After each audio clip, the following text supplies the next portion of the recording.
வாங்க டேஸ்டியான குதிரைவாலி பச்சைப்பயிறு கஞ்சி எப்படி செய்கிறதுன்னு பார்க்கலாம். இந்த குதிரைவாலி மில்லட்டை சாப்பிட்டா குதிரை அளவுக்கு நம்மளுக்கு ஸ்ட்ரென்த் இருக்கும்னு சொல்கிறாங்க. இதில் விட்டமின், மினரல், ஃபைபர் இருக்குது. ப்ரோட்டீனுக்காக நம்ம பச்சைப்பயிறு சேர்த்துருக்கோம்.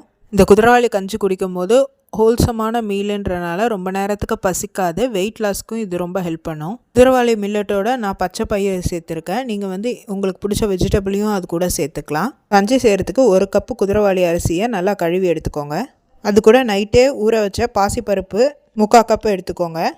5 பூண்டு, 1.5 இன்ச்சு இஞ்சியை தட்டி சேர்த்துக்கோங்க.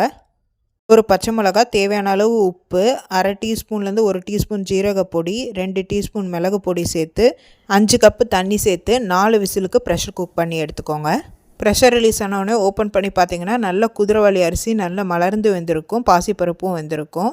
கஞ்சியோட கன்சிஸ்டன்சி அட்ஜஸ்ட் பண்ணுறதுக்கு சுடு தண்ணியை சேர்த்து அட்ஜஸ்ட் பண்ணிக்கோங்க. உப்பு கரெக்டாக இருக்கான்னு செக் பண்ணிக்கோங்க. ப்ரெஷர் குக் பண்ணும் போதே ஒரு சின்ன கையளவுக்கு புதினா இலையை சாப் பண்ணி போட்டிருக்கேன், முன்னாடி சொல்ல மறந்துட்டேன்.